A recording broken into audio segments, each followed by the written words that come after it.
Hello, good morning, जोहार, मैं संजय और आप देख रहे हैं न्यूज झारखंड। समय हो चला है झारखंड की खबरों को जानने का, उनसे अपडेट होने का। तो चलिए जानते हैं आज की झारखंड के 25 मुख्य बड़ी खबरों को। उससे पहले अगर आप न्यूज झारखंड चैनल पर नए हैं तो इस चैनल को सब्सक्राइब करके बेल आइकन प्रेस कर दीजिए, जिससे आपके पास झारखंड की हर एक छोटी बड़ी खबर का अपडेट आप तक पहुंचता रहे। तो चलिए शुरुआत करते हैं आज की पहली और महत्वपूर्ण बड़ी खबर से। एक्शन में मुख्यमंत्री हेमंत सोरेन अधिकारियों के साथ बैठक में रोजगार, राजस्व संग्रह और विकास पर जोर। हेमंत सोरेन सरकार राजस्व संग्रह और विकास पर गंभीर है। राज्य की बागडोर लगातार दूसरी बार संभालने के बाद मुख्यमंत्री हेमंत सोरेन ने पहली बार सोमवार को आला अधिकारियों के साथ बैठक की।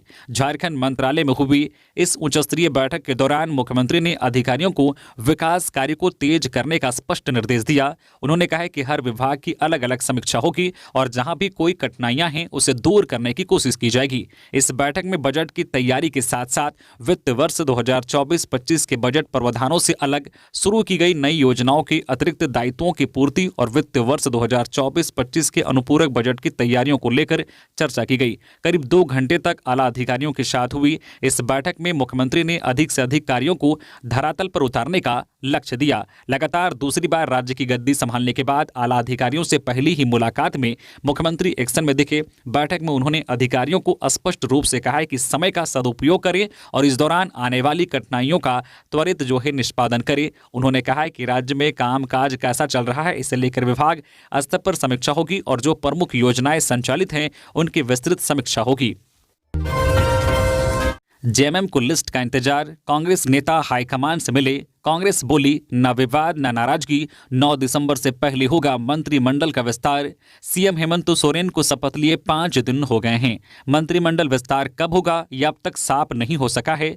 मंत्रिमंडल का पेंच कांग्रेस के खेमे में फंसा है। दिल्ली में सोमवार देर शाम प्रदेश प्रभारी गुलाम अहमद मीर और प्रदेश अध्यक्ष केशव महतो कमलेश ने राहुल गांधी से मुलाकात की। माना जा रहा है कि जल्द मंत्री पद पर फैसला हो जाएगा। सीएम हेमंत सोरेन का संदेश लेकर शनिवार को दिल्ली गए कांग्रेस प्रदेश अध्यक्ष केशव महतो कमलेश ने बताया, जल्द मंत्री पद के मामले को सुलझा लिया जाएगा, कहीं कोई विवाद नहीं है। वही कांग्रेस नेता सुबोधकांत सहाय ने कहा है कि सभी बातें हाईकमान की नजर में हैं। 9 दिसंबर से विधानसभा का सत्र चलना है, उससे पहले मंत्रिमंडल का विस्तार हो जाएगा। वही सोमवार दोपहर कांग्रेस नेता रामेश्वर उरांव ने हेमंत सोरेन से मुलाकात की। इसे शिष्टाचार भेंट बताया जा रहा है, लेकिन जानकारी से मंत्री पद की दावेदारी से भी जोड़कर देख रहे हैं। सूत्रों के अनुसार कांग्रेस इस बार विधायक दल का नेता और मंत्री पद को अलग अलग रखना चाहती है, यानी विधायक दल का नेता मंत्री नहीं बनेगा। पार्टी एक साथ सभी पोस्ट पर नेताओं की लिस्ट सौंप सकती है। साहिबगंज में मंडल कोच बस मालिक की गोली मारकर हत्या, अपराधी 12 लाख रुपए से भरा झोला लेकर फरार, बैंक जाते वक्त हुई वारदात। साहिबगंज में सोमवार को मंडल कोच बस और पेट्रोल पंप के मालिक सालिग्राम मंडल को बाइक सवार 2 अपराधियों ने गोली मारकर हत्या कर दी। इसके बाद उनके पास मौजूद 12 लाख रुपए से भरे झोले को लेकर भाग निकले। घटना 3 पहाड़ थाना क्षेत्र के 3 पहाड़ बाईपास मोड़ और लालबंद के बीच हुई। सालिग्राम मंडल रुपए ग्रामीण बैंक में जमा कराने जा रहे थे और इसी दौरान यह वारदात हुई। इधर सूचना मिलते ही 3 पहाड़ थाना प्रभारी मोहम्मद शाहरुख और डीएसपी नितिन खंडेलवाल पुलिस बल के साथ घटनास्थल पर पहुंचे और जांच शुरू कर दी। बरहरवा डीएसपी नितिन खंडेलवाल ने बताया है कि अपराधियों की पहचान और गिरफ्तारी के लिए इलाके में गहन छानबीन की जा रही है। इस वारदात के बाद क्षेत्र में दहशत का माहौल है। स्थानीय लोगों ने प्रशासन से अपराधियों को जल्द पकड़ने और कड़ी कार्रवाई करने की मांग की है। पुलिस ने भरोसा दिलाया है कि दोषियों को जल्द ही गिरफ्तार किया जाएगा। पूर्व मंत्री आलमगीर आलम के डिस्चार्ज पिटीशन पर सुनवाई पूरी, आज आएगा फैसला। टेंडर घोटाला मामले में करोड़ों रुपए की मनी लॉन्ड्रिंग करने के आरोपी पूर्व मंत्री आलमगीर आलम की डिस्चार्ज पिटीशन पर रांची पीएमएलए की विशेष कोर्ट में सुनवाई पूरी हो गई है। सोमवार को ईडी और पूर्व मंत्री आलमगीर आलम की ओर से बहस पूरी होने के बाद कोर्ट ने अपना फैसला सुरक्षित रख लिया है। कोर्ट अब मंगलवार को अपना फैसला सुना सकता है। इससे पहले कोर्ट इस केस के अन्य आरोपियों की डिस्चार्ज याचिका खारिज कर चुका है। बंगाल ने आलू रोका तो उत्तर प्रदेश ने बढ़ाया सहयोग का हाथ, डिमांड पूरा करने में जुटा प्रशासन। पश्चिम बंगाल सरकार द्वारा आलू की सप्लाई पर लगाई गई रोक चौथे दिन भी जारी रही। इधर आलू को लेकर राज्य सरकार ने गंभीरता दिखाते हुए बंगाल सरकार से बातचीत जरूर की है, लेकिन इसका परिणाम निकलता हुआ दिख नहीं रहा है। ऐसी परिस्थितियों में झारखंड के बाजारों में आलू की सप्लाई जारी रखने के लिए व्यवसायियों ने उत्तर प्रदेश का रुख किया है। पश्चिम बंगाल के बजाय अब झारखंड की बाजारों में अधिकांश आलू उत्तर प्रदेश से आ रहे हैं। हालांकि पश्चिम बंगाल और उत्तर प्रदेश के आलू स्वाद में अंतर होने की वजह से बंगाल की आलू की डिमांड अधिक है। इसके बावजूद व्यवसायियों ने वर्तमान परिस्थिति को देखते हुए उत्तर प्रदेश और पंजाब से आलू मंगवाकर झारखंड के लोगों को मुहैया कराने में जुटे हैं। आलू प्याज विक्रेता संघ के अध्यक्ष मदन कुमार कहते हैं कि रांची के पंडरा बाजार समिति में हर दिन करीब 600 टन आलू की सप्लाई होती है, जो ओडिशा बॉर्डर तक यहां से जाता है। लेकिन बंगाल से आलू सप्लाई रोके जाने के बाद उत्तर प्रदेश और पंजाब से आलू मंगवाकर डिमांड को पूरा किया जा रहा है। सीएम हेमंत से मिला SC/ST कर्मचारी संघ और कंप्यूटर ऑपरेटर संघ का प्रतिनिधि मंडल। झारखंड मंत्रालय में मुख्यमंत्री हेमंत सोरेन से IPS विजय आशीष कुजूर के नेतृत्व में सोमवार को अनुसूचित जाति अनुसूचित जनजाति कर्मचारी संघ झारखंड के प्रतिनिधि मंडल ने औपचारिक मुलाकात की। सभी सदस्यों ने हेमंत सोरेन को जीत की बधाई दी। साथ ही सोमवार को झारखंड मंत्रालय में ही हेमंत सोरेन से झारखंड राज्य कंप्यूटर ऑपरेटर संघ के प्रतिनिधि मंडल ने भी औपचारिक मुलाकात की। इन सभी ने सीएम को शुभकामनाएं दी। जुगसलाई में बाइक चोर गिरोह का पर्दाफाश। चोरी की गाड़ी को झाड़ियों में छिपाकर रखते थे 3 गिरफ्तार, 5 वाहन बरामद। जमशेदपुर के जुगसलाई पुलिस ने बाइक चोर गिरोह का भांडाफोड़ करते हुए 3 सदस्यों को गिरफ्तार किया है। इनकी निशानदेही पर पुलिस ने 3 स्कूटी और 2 बाइक बरामद की है। गिरफ्तार आरोपियों में जुगसलाई ME स्कूल रोड निवासी गौरव कुमार साहू, हरिकांत साहू उर्फ नागू उर्फ गौरा बिल्ला और मोहित लाल शामिल हैं। सिटी एसपी कुमार शिवाशीष ने बताया है कि रविवार रात जो है गनगौर स्वीट्स के पास से संतोष कुमार रजक की स्कूटी चोरी हो गई थी। संतोष की शिकायत पर पुलिस ने तत्काल कार्रवाई शुरू की। अभियान के दौरान बाटा चौक के पास चोरी की गई स्कूटी बरामद की गई। उस पर सवारों से पुलिस ने जब सख्ती से पूछताछ की तो आरोपियों ने चोरी की घटना को स्वीकार किया। पूछताछ में उन्होंने बताया है कि चोरी के वाहन झाड़ियों में छिपाए जाते थे और ग्राहक मिलने पर उन्हें बेच दिया जाता था। आरोपियों की निशानदेही पर पुलिस ने बाल्टी फैक्ट्री के पास झाड़ियों से 2 स्कूटी और 2 बाइक बरामद की है। फिलहाल सभी आरोपियों को न्यायिक हिरासत में भेज दिया गया है। पुलिस का कहना है कि क्षेत्र में चोरी की घटनाओं पर निगरानी जारी रहेगी। पश्चिम बंगाल में कांग्रेस की बैठक। झारखंड प्रभारी गुलाम अहमद मीर और अंबा प्रसाद रही मौजूद। पश्चिम बंगाल के कोलकाता में स्थित प्रदेश कांग्रेस कार्यालय विधान भवन में पूर्व विधायक अंबा प्रसाद ने बतौर सह प्रभारी के रूप में राज्य की कार्यकारिणी बैठक में भाग लिया। इस बैठक में मुख्य रूप से अखिल भारतीय कांग्रेस कमेटी के महासचिव गुलाम अहमद मीर, सचिव असफ अली खान और पश्चिम बंगाल प्रदेश अध्यक्ष शुभंकर सरकार मौजूद रहे। यहां प्रदेश कांग्रेस कमेटी के वरीय पदाधिकारी और कार्यकर्ताओं की मौजूदगी में हुई बैठक में कई महत्वपूर्ण बिंदुओं पर चर्चा की गई। इस दौरान पश्चिम बंगाल में कांग्रेस संगठन को मजबूत करने और पार्टी के भविष्य की रोड मैप को आकार देने पर ध्यान केंद्रित किया गया। रणनीतियों पर चर्चा और विशिष्ट मुद्दों के समाधान के लिए संगठन के भीतर विभिन्न समूहों के साथ अलग अलग बैठकें आयोजित की गई। वहीं इस बैठक में अंबा प्रसाद ने कहा कि बैठक में हुई चर्चाएं सकारात्मक और प्रेरणादायक रही। इससे पार्टी में नई ऊर्जा और दिशा आई। जुए में पैसे हारने के बाद मास्क और ग्लव्स पहनकर 50 लाख की चोरी, लाल जूते से पकड़ा गया चोर। झारखंड के रामगढ़ जिले में चोरी की एक अनोखी घटना ने सबको चौंका दिया है। वेब्स होटल के मालिक संजीव चड्डा के घर से उनके पुराने नौकर आकाश धानक ने करीब 50 लाख रुपए की चोरी करी। आरोपी ने इस चोरी को बेहद ही शातिर तरीके से अंजाम दिया था, लेकिन चोर की पहचान उसके लाल रंग के जूते ने उजागर कर दी। यह घटना 28 नवंबर की है। होटल मालिक संजीव चड्डा अपने परिवार के साथ शादी समारोह में बाहर गए हुए थे। इस दौरान आकाश ने उनके घर में घुसकर 20 लाख नगद और 30 लाख के सोने चांदी के गहने चुरा लिए। सीसीटीवी फुटेज में चोर ने मास्क और ग्लव्स पहन रखे थे, जिससे उसकी पहचान मुश्किल हो गई। लेकिन जब फुटेज में लाल जूते दिखाई दिए तो परिवार ने पुलिस को बताया कि ऐसे जूते उनका पुराना नौकर आकाश धानक पहनता था। पुलिस ने सुराग मिलने के बाद मध्य प्रदेश के सागर जिले में छापेमारी की। आकाश को छापेमारी कर उसके घर की छत पर छिपाए बैग से 14,31,000 रुपए कैश और चोरी किए गए गहने बरामद कर लिए। रामगढ़ एसपी अजय कुमार ने बताया कि आकाश ने 8 वर्षों तक उनके घर में काम किया था। हाल ही में उसने जुए में पैसे हारने के बाद चोरी की योजना बनाई। पीड़ित संजीव चड्डा ने पुलिस की तत्परता से अपनी संपत्ति वापस मिलने पर उनका आभार व्यक्त किया और टीम का बुके व शॉल से सम्मानित किया।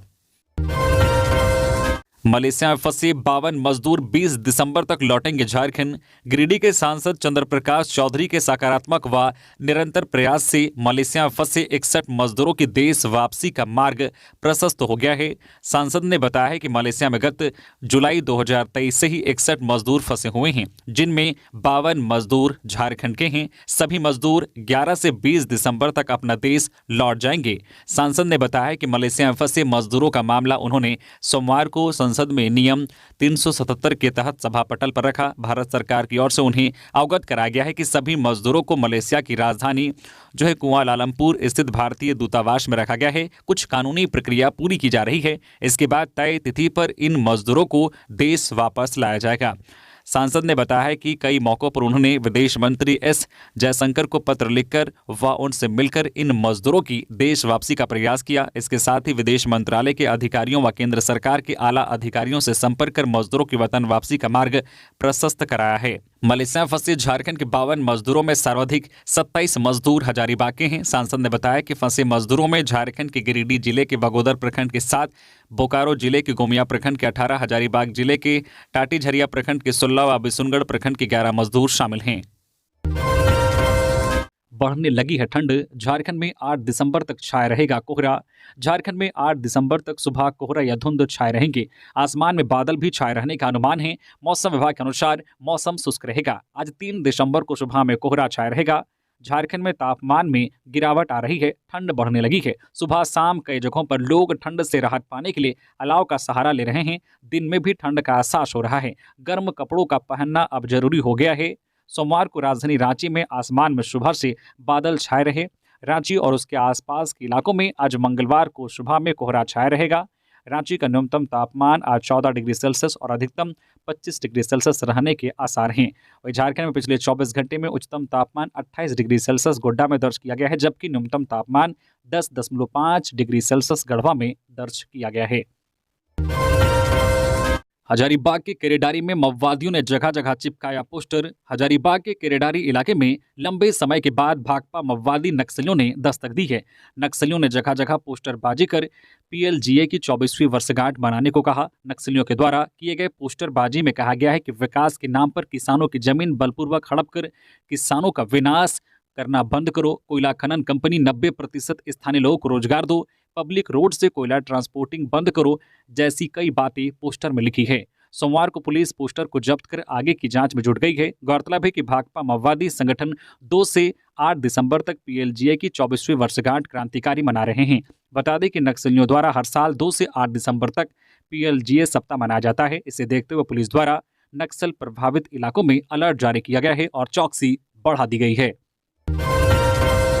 गिरिडीह में कुत्तों के झुंड ने नवजात को नोच कर मारा। ग्रामीणों की नजर पड़ने से पहले हुई नवजात की मौत। गिरिडीह के बेंगाबाद थाना इलाके के रातडीह गांव में कुत्तों के झुंड ने एक नवजात को नोचकर उससे जान से मार दिया। सोमवार सुबह जब स्थानीय ग्रामीण कुछ समझ पाते कि कुत्तों का झुंड किसे नोच रहा है, तब तक वे उसे मार चुके थे। ग्रामीण वहां पहुंचे और कुत्तों को भगाया। नवजात को किसने फेंका या पता नहीं चल पाया है। वहां पास ही में नर्सिंग होम है, जिसकी दीवार के पीछे उसे फेंका गया था। इसका पता लगाने में ग्रामीण भी जुटे हैं, लेकिन चर्चा अवैध संबंध के कारण हुए बच्चे का जन्म लेने से जुड़ा बताया जा रहा है। चर्चा इस बात को लेकर भी है कि अवैध संबंध के दौरान गर्भवती होने के बाद किसी महिला ने बेंगाबाद के नर्सिंग होम में गर्भपात कराया और नवजात को वहीं फेंक दिया। इधर ग्रामीण ने नवजात को बोरे में उठाकर उसे दफना दिया। आदिम जनजाति के लिए विशेष समिति का गठन करी राज्य सरकार। बाबूलाल मरांडी। भाजपा प्रदेश अध्यक्ष एवं पूर्व मुख्यमंत्री बाबूलाल मरांडी ने राज्य के मुख्यमंत्री हेमंत सोरेन को सलाह देते हुए राज्य के आदिम जनजातियों, विशेषकर संथाल परगना क्षेत्र में निवास करने वाली पहाड़िया समाज की सामाजिक आर्थिक स्थिति पर चिंता भी व्यक्त की है। बाबूलाल मरांडी ने सोशल मीडिया एक्स पर लिखा है कि झारखंड की आदिम जनजातियों, विशेष रूप से पहाड़िया समाज की आर्थिक और सामाजिक स्थिति किसी से छिपी नहीं है। आज भी यह समुदाय विकास की मुख्य धारा से कोसों दूर है और बुनियादी सुविधाओं से वंचित है। इनके गांवों तक आवागमन के लिए ना तो सड़कों की उचित पहुंच है और ना ही इन्हें स्वास्थ्य सेवाओं का लाभ मिल पाता है। गुणवत्तापूर्ण शिक्षा और पीने का पानी जैसी बुनियादी सुविधाओं का भी घोर अभाव है। कुपोषण, एनीमिया, मलेरिया जैसी गंभीर बीमारियां इनके जीवन का हिस्सा बन चुकी है। उन्होंने आगे कहा है कि पहाड़िया समाज के उत्थान के लिए बनाई गई योजनाओं का लाभ भी अधिकतर बिचौलिया हड़प लेते हैं। इन पहाड़ी क्षेत्रों में उनके लगातार दौरे में पहाड़िया समाज की दयनीय स्थिति को देखकर यह साफ जाहिर होता है कि उनकी हालत बेहद चिंताजनक है। काहे कि आज़ादी के 75 वर्ष बाद भी आदिम जनजाति समाज की ऐसी स्थिति राज्य के लिए चिंताजनक है। उन्होंने मुख्यमंत्री से निवेदन किया है कि झारखंड की आदिम जनजातियों विशेषकर पहाड़िया समाज के समग्र उत्थान के लिए एक विशेष समिति का गठन किया जाए। समिति द्वारा किए गए सर्वेक्षण और सिफारिशों के आधार पर एक वर्ष की ठोस कार्य योजना तैयार की जाए ताकि उनकी समस्याओं का स्थायी समाधान हो सके। मुख्यमंत्री हेमंत सोरेन से अधिकारियों ने की मुलाकात। मुख्यमंत्री हेमंत सोरेन से सोमवार को रांची के कांके रोड स्थित मुख्यमंत्री आवासीय कार्यालय में कई अधिकारियों ने मुलाकात की। इन अधिकारियों में उपायुक्त Dhanbad Madhavi Mishra, DG wireless Prashant Singh, IG दक्षिणी Chotanagpur Akhilesh Jha, DIG SCB Shailendra Kumar Varnwal, DIG Hazaribagh Sunil Bhaskar, DIG Bokaro Surendra Jha और पुलिस अधीक्षक हजारीबाग अरविंद कुमार सिंह शामिल थे। मुख्यमंत्री से अधिकारियों की यह मुलाकात शिष्टाचार थी। दूसरी ओर मुख्यमंत्री हेमंत सोरेन एवं कल्पना सोरेन से कांके रोड स्थित मुख्यमंत्री आवासीय कार्यालय में प्रधान सचिव डॉक्टर नितिन मदन कुलकर्णी और एडीजी सुमन गुप्ता ने शिष्टाचार मुलाकात की। नक्सलियों के नाम पर वसूलते थे रंगदारी, हथियार सहित शिकंजे में आए 2 अपराधी। लातेहार जिला में हो रहे आपराधिक गतिविधियों के बीच पुलिस ने सोमवार को एक बड़ी सफलता हासिल करते हुए आपराधिक घटना की योजना बना रहे 2 अपराधियों को हथियार के साथ गिरफ्तार कर लिया है। गिरफ्तार अपराधियों में पलामू पांकी निवासी गुड्डू राम और लातेहार हेरहंज निवासी कमलेश यादव शामिल हैं। दोनों की गिरफ्तारी हेरहंज पांकी थाना क्षेत्र के बॉर्डर से की गई है। दरअसल लातेहार एसपी कुमार गौरव को गुप्त सूचना मिली थी कि हेरहंज और पांकी थाना क्षेत्र के सीमा पर स्थित इचाक जंगल में कुछ अपराधी हथियार के साथ जमे हुए हैं और किसी हिंसक घटना को अंजाम देने की योजना बना रहे हैं। इस सूचना के बाद पुलिस की टीम बनाई गई और अपराधियों की गिरफ्तारी के लिए घेराबंदी कर छापेमारी की गई। हालांकि पुलिस को देखकर अपराधी भागने लगे और पुलिस ने 2 अपराधियों को गिरफ्तार कर लिया। छापेमारी में उनके पास से एक देसी राइफल, एक देसी रिवॉल्वर समेत कई गोलियां बरामद हुई है। अपराधियों के पास से नक्सली संगठन से संबंधित पर्चा भी बरामद हुआ है। गढ़वा विधायक के काफिले की गाड़ियां आपस में टकराई। केदार मंदिर जा रहे थे अनंत प्रताप देव, अचानक ब्रेक लगाने से हुआ हादसा। गढ़वा के नवनिर्वाचित विधायक अनंत प्रताप देव के काफिले की गाड़ियां आपस में टकरा गई। इस हादसे में किसी को गंभीर चोट नहीं लगी है। हादसा तब हुआ जब विधायक अनंत प्रताप देव अपने समर्थकों के साथ 1 दर्जन से अधिक गाड़ियों के साथ केदार मंदिर पूजा करने जा रहे थे। जानकारी के मुताबिक 5 गाड़ियां आपस में टकराई है। इनमें 3 गाड़ियां बुरी तरह से क्षतिग्रस्त हो गई है। हादसा भवनाथपुर वन डिपो के पास हुआ है। प्रत्यक्षदर्शियों के अनुसार गाड़ियां काफी तेज गति से जा रही थी। इसी दौरान काफिले में एक और गाड़ी घुस रही थी। तभी पीछे वाली गाड़ी ने ब्रेक लगाया, जिसके बाद एक के बाद एक कर 5 गाड़ियां आपस में टकरा गई। घटना के बाद स्थानीय पुलिस और प्रशासन मौके पर पहुंची और स्थिति को नियंत्रित किया। विधायक अनंत प्रताप देव और उनके काफिले के अन्य सदस्यों को सुरक्षित बाहर निकाल लिया गया। घटना के कारण सड़क पर कुछ देर के लिए यातायात बाधित रहा, लेकिन बाद में स्थिति सामान्य कर दी गई। रांची में सड़कों के लिए नहीं मिल रही जमीन, काम लटका। राजधानी रांची में बनने वाली नई सड़कों के लिए अभी तक पूरी जमीन उपलब्ध नहीं मिल सकी है। भू अर्जन की कार्रवाई काफी धीमी है। कई बड़ी योजनाओं में जिला भू अर्जन कार्यालय की ओर से जमीन उपलब्ध नहीं कराया गया है। हालांकि पथ निर्माण विभाग ने इसके लिए राशि उपलब्ध करा दी है। इधर भू अर्जन नहीं होने से सड़क परियोजनाएं फंस रही है, उनका काम शुरू नहीं हो पा रहा है। जहां काम शुरू हुआ है उसकी प्रगति तेज नहीं हो पा रही है। जमीन उपलब्ध कराने के लिए जिला भू अर्जन कार्यालय के पदाधिकारियों की बैठक हुई। इसमें हर योजना के बारे में बात की गई। कांके पंडरा 4 लेन योजना, डीएबी पुंदाग से डीएबी हेहल तक 4 लेन योजना, खिलगांव से दुर्गा सोरेन चौक तक 4 लेन योजना, एयरपोर्ट के लिए वैकल्पिक रोड सहित अन्य योजनाओं में भू अर्जन की समस्या पर बात हुई। वहीं सेंट्रल यूनिवर्सिटी के लिए मनातू होकर बनने वाली सड़क योजना पर भी चर्चा हुई। इस सड़क के लिए भी अब तक जमीन उपलब्ध नहीं हो सकी है। धनबाद में हाईवा ने बाइक सवार महिला को रौंदा, फूटा लोग का गुस्सा। झरिया सिंदरी मुख्य मार्ग के कतरास मोड़ से भगतरी चौक तक हाईवा ने आतंक मचा रखा है। हाईवा के आतंक से आए दिन लोग अपनी जान गंवा दे रहे हैं। इसी मार्ग पर दुखरनी मंदिर के समीप बाइक सवार एक महिला वकील हादसे का शिकार हो गई। तेज रफ्तार हाईवा ने बाइक सवार महिला वकील को रौंद डाला। इस हादसे में महिला वकील की मौके पर ही मौत हो गई। बता दें कि महिला वकील का नाम नेहा अग्रवाल है। वह डिगवाडी की रहने वाली थी। घटना के बाद लोग आक्रोशित हो गए। लोगों ने दुखरनी मंदिर के सड़क को जाम कर दिया लोगों ने बताया कि कोर्ट से निकलने के बाद वकील नेहा अग्रवाल अपने पति श्याम अग्रवाल के साथ बाइक पर सवार होकर घर वापस लौट रही थी। दुखरनी मंदिर के समीप भगतली चौक की तरफ से आ रहे तेज रफ्तार हाईवा ने बाइक में पीछे से टक्कर मार दी, जिसके बाद हाईवा का चक्का नेहा अग्रवाल पर चढ़ गया और उसकी मौके पर ही मौत हो गई। लोहरदगा में नाबालिग से दुष्कर्म मामले में 2 आरोपी गिरफ्तार, भेजा गया जेल। लोहरदगा जिले के भंडरा थाना क्षेत्र के पझरी पहाड़ में हुई 2 नाबालिग के साथ दुष्कर्म मामले में दोनों आरोपी को भंडरा थाना पुलिस ने गिरफ्तार किया है। बता दें कि स्नेहा थाना क्षेत्र की 2 नाबालिग विगत 20 सितंबर को भंडरा के पझरी पहाड़ घूमने गई थी, जहां 2 मनचले युवकों ने नाबालिग के साथ दुष्कर्म की घटना को अंजाम दिया था। घटना के बाद दोनों नाबालिग पीड़िता के बयान पर मामला दर्ज कर भंडरा थाना पुलिस आरोपी की गिरफ्तारी में जुटी थी। भंडरा थाना प्रभारी अरविंद कुमार सिंह ने बताया कि दुष्कर्म के दोनों आरोपी भंडरा थाना क्षेत्र के धनामुंजी गांव निवासी राजू उरांव और विपिन कुमार सिंह को गिरफ्तार कर जेल भेज दिया गया है। दोनों ने अपना गुनाह कबूल कर लिया है। केंद्रीय सरना समिति और संगठनों के सदस्यों ने की सीएम हेमंत सोरेन से मुलाकात। इन मुद्दों पर हुई बात।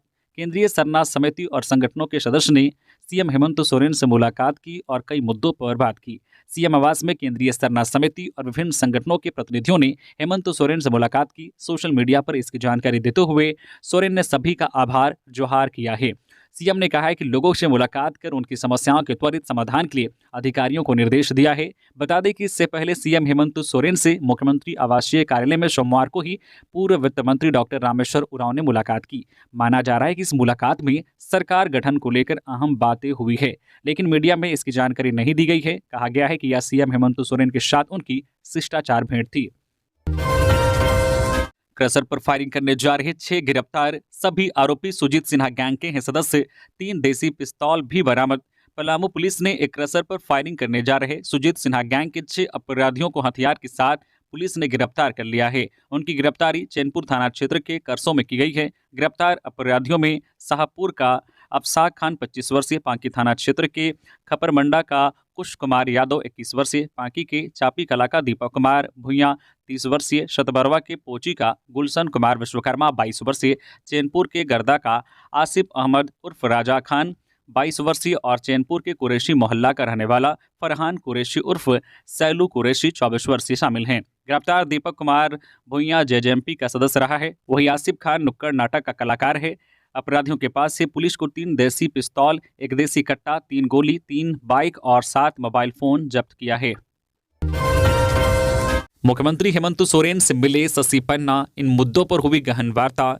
युवा नेता शशि पन्ना ने मुख्यमंत्री हेमंत सोरेन से शिष्टाचार मुलाकात कर जीत की बधाई और शुभकामनाएं दी। वार्ता में शशि पन्ना ने कहा है कि आने वाले 5 वर्ष आम जनता और सरकार से समन्वय बनाकर जनहित के कार्य किए जाएंगे। पेशा कानून, खतियान आधारित स्थानीय नीति, लैंड बैंक रद्द, समय पर जेपीएससी जेएसएससी परीक्षा व अन्य मुद्दों पर सरकार की प्राथमिकता रहेगी। बता दें कि इससे पहले सीएम हेमंत सोरेन ने सोमवार को प्रोजेक्ट भवन में विभिन्न विभागों के उच्च पदाधिकारियों के साथ बैठक की। इसमें वित्त वर्ष 2024-25 के बजट से परे शुरू की गई नई योजनाओं के अतिरिक्त दायित्वों की पूर्ति एवं वित्त वर्ष 2024-25 के अनुपूरक बजट की तैयारियों को लेकर बैठक की गई। पलामू बालिका गृहकांड, सीडब्ल्यूसी पर होगी कार्रवाई, संविदा को किया गया रद्द। एसडीएम ने सौंपी जांच रिपोर्ट। बिहार के मुजफ्फरपुर बालिका गृह कांड की तरह पलामू बालिका गृह कांड में धीरे धीरे कई खुलासे हो रहे हैं।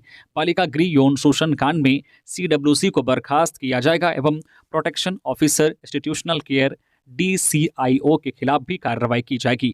बालिका गृह यौन शोषण कांड में सदर एसडीएम सुलोचना मीणा के नेतृत्व में 3 सदस्यीय जांच टीम का गठन किया गया है। बता दें कि इस जांच टीम में सदर एसडीएम के अलावा जिला समाज कल्याण पदाधिकारी नीता चौहान एवं सदर अंचल पदाधिकारी अमरदीप बल्होत्रा शामिल हैं। जांच टीम ने बालिका गृह कांड को लेकर सोमवार की देर शाम पलामू डीसी शशि रंजन की रिपोर्ट सौंपी है। जांच रिपोर्ट के बाद डीसी शशि रंजन ने सख्त कार्रवाई का आदेश दिया है। पलामू डीसी शशि रंजन ने बताया कि पूरे मामले में सीडब्ल्यूसी के सदस्यों को बर्खास्त करने के लिए विभाग को लिखा गया है, वही DIOC के खिलाफ कार्रवाई की जा रही है। उन्होंने बताया कि जांच रिपोर्ट के आधार पर अन्य तरह की भी कार्रवाई जारी है। संबंधित संस्था के संविदा को भी रद्द कर दिया गया है। इधर बालिका गृह यौन शोषण मामले में राज्य टीम अलग से जांच कर रही है।